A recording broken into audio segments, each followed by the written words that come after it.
Hello, ladies and gentlemen, Kantara Chapter 1.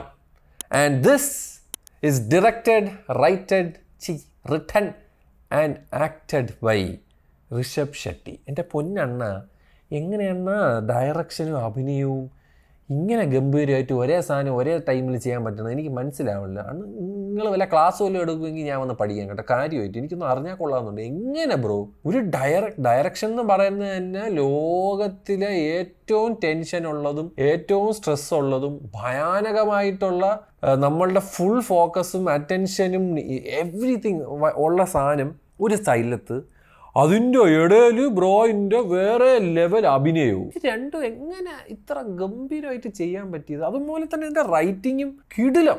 Oh my god. ഞാൻ ഇതിൽ ഇനി കുറച്ച് കാര്യങ്ങൾ പറയാനുണ്ട്. പക്ഷേ നമുക്കിതിൻ്റെ ടെക്നിക്കൽ പരിപാടിയിൽ നിന്ന് നമുക്ക് ഓരോ ആൾക്കാരെ ചൂണ്ടിയെടുക്കാം. Because cinematography Aravind S Kashyap അങ്ങനെയാണെന്ന് തോന്നുന്നു, ഒറ്റ പേരാണെന്ന് തോന്നുന്നു. കിടിലം സിനിമാറ്റോഗ്രഫി, കിടിലം.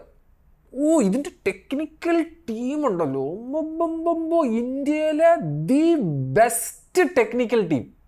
അത് ആർട്ട് ആയിക്കോട്ട്, കോസ്റ്റ്യൂം ആയിക്കോട്ട്, മേക്കപ്പ് ആയിക്കോട്ട്, ഇതിൽ ക്രെയിന്, മറ്റേ ഈ ആൾക്കാരെ മറ്റേ സ്റ്റണ്ടിൻ്റെ സാധനം ഉണ്ടല്ലോ, അത്, എഡിറ്റിംഗ്, സിനിമാറ്റോഗ്രഫി, മ്യൂസിക്, മേക്കപ്പ് എന്ന് പറയണ്ട, ഇന്ത്യയിലെ എനിക്ക് തോന്നുന്നത് ദി ബെസ്റ്റ് ടെക്നിക്കൽ ടീം എന്നല്ലാതെ എനിക്കിതിനെ വേറെ ഒന്നും പറയാനില്ല. ഈ സിനിമയിൽ അതിഗംഭീരമായിട്ട് ആ ലാർജ് ക്യാൻവസിൽ നിറച്ച് അവരിങ്ങനെ ഫ്രെയിമുകളും അതിൻ്റെ സാധനങ്ങളൊക്കെ ഇങ്ങനെ നിറച്ച് നമുക്കിങ്ങനെ തന്നുകൊണ്ടിരിക്കുകയായിരുന്നു ത്രൂ ഔട്ട്. പറയാതിരിക്കാം. എഡിറ്റഡ് സുരേഷ് മല്ലയ്യ, കിടിലം. Music by B Ajaneesh Loknath. Produced by Hombale films.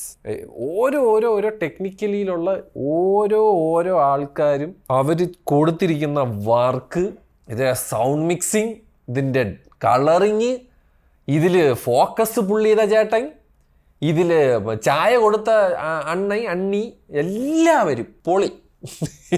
വേറെ ഒന്നും എനിക്ക് പറയല്ലേ. നമുക്ക് ഒരു രക്ഷയില്ല. ഒരു ഫസ്റ്റ് ഹാഫിൽ ഒരു കാർട്ടൻ്റെ ഒരു സീനൊക്കെ ഉണ്ട്. ഒരുമാതിരി ഒരു സ്റ്റീഫൻ സ്പിൽബർഗിൻ്റെയൊക്കെ സിനിമയിൽ വരണം. ഒരുമാതിരി പഴയ ഇന്ത്യാന ജോൺസിലും ഈ അങ്ങേരെ ഒരു ലെവലിൽ ഒരു പൈററ്റ്സ് ഓഫ് ദ കരീബിയൻ പരിപാടിയൊക്കെ ഉണ്ടല്ലോ, അമ്മാതിരി ഒരു സാധനമുണ്ട് ഇതിൽ. പിന്നെ ആ ഇൻ്റർവെല്ലിൽ ഒരു കടുവേരൊക്കെ ഒരു സാധനം. എനിക്ക് എന്താ രസമാടാ. എനിക്കാകെ ഒറ്റ കാര്യമാണ്, നമുക്ക് ഈ കന്നഡ, എനിക്ക് ഈ ഫോക്ക് ലോർ പരിപാടിയൊന്നും അധികം അറിയത്തില്ല. അതായത് ഇതിൻ്റെ ഒരു ബാക്ക് സ്റ്റോറി ആയിക്കോട്ടെ, ഐതിഹ്യം എന്നൊക്കെ പറയില്ല, ആ സാധനം എനിക്കറിയില്ല. അതിൻ്റെ ഒരു ചെറിയ പ്രശ്നം എനിക്കുണ്ടായിരുന്നു. നമ്മുടെ ഇതിൽ തന്നെ ഉള്ളത് തന്നെ വളരെ കുറച്ച് ലിമിറ്റഡ് ഇതേ ഉള്ളൂ. അതിൻ്റെ ഇത് ക്ലൈമാക്സ് ഒക്കെ അടുത്ത സമയത്ത് ഒരു അതിശയം പോലത്തെ ഒരു ചേട്ടനൊക്കെ വരും. അതൊക്കെ എന്തിനായിരുന്നു എനിക്ക് മനസ്സിലായില്ല സത്യമായിട്ടും. അത് ശിവന്റെ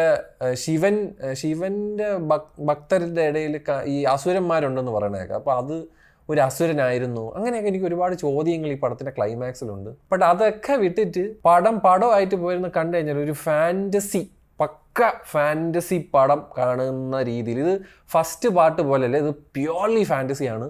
ഫസ്റ്റിൽ there is A elements of fantasy. അതിനൊരു ഭയങ്കര ഫാൻറ്റസി പടവും നമുക്കൊരിക്കലും ശരിക്കുള്ള കാന്താര സിനിമയെ പറയാൻ പറ്റത്തില്ല. അതിലൊരു റിയാലിറ്റി ബേസ്ഡ് ആയിട്ടുള്ള ഒരു പരിപാടി. പക്ഷെ ഇത് ഒരു ഫാൻറ്റസി പടമാണ്. ഒരു എന്താ പറയുക, നമുക്ക് അങ്ങനെ ഒരു സാധനം അത് ഞാൻ തോന്നുന്നു ഡയറക്ഷനും പുള്ളിയുടെ കുറച്ച് കിണ്ണം പെർഫോമൻസ് ഉണ്ട് ഈ പടത്തിൽ.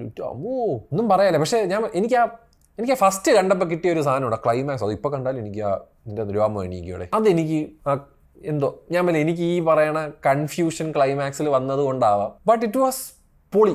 എനിക്ക് ആ വാർ സീക്വൻസ് ആയിക്കോട്ടെ, അതൊക്കെ എടുത്ത് വെച്ചേക്കും. ഫൈറ്റൊക്കെ കാണണോടെ, കണ്ടിന്യൂസ് ഷോട്ട്സും, പിന്നെ ഒരു കിട്ടില്ല സ്റ്റൺ കോറിയോഗ്രാഫർ ആരാണോ എന്തോ, എൻ്റെ അമ്മ പൊളി.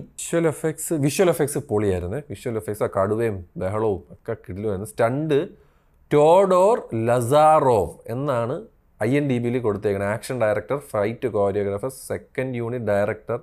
ആരായി ടോഡോർ ലസാറോവ്? സായിപ്പാണല്ലോടെ. ബൾഗേറിയയിൽ ജനിച്ചു വളർന്ന ഒരു പൈതലാണിത്. ട്രോയൊക്കെ പുള്ളിയാണ് ചെയ്തേക്കണ, ചുമ്മാ അല്ല. അതാണ് ഞാൻ ആ വാർ സീക്വൻസ് തള്ളി ട്രോയ് പോലെ ഉണ്ടല്ലോ ചിന്തിച്ചത്. അണ്ണനാണ് RRR, ട്രോയ്, എക്സ്പാൻഡബിൾസ് 2. ഓക്കെ, അപ്പോൾ മനസ്സിലായി, പണി അറിയാവുന്ന അതൊരു ചേട്ടനാണ്. ചുമ്മാ ഇല്ലടേ, ഒരു രക്ഷയില്ല.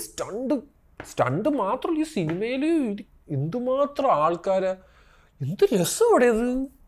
ആ ഒരു രാജ്യവും ആ കാടും ആ കിങ്ഡവും ടെക്നിക്കൽ മാർവലാണ് ഈ സിനിമ, ഒന്നും പറയാനില്ല. അതായത് അധികം VFX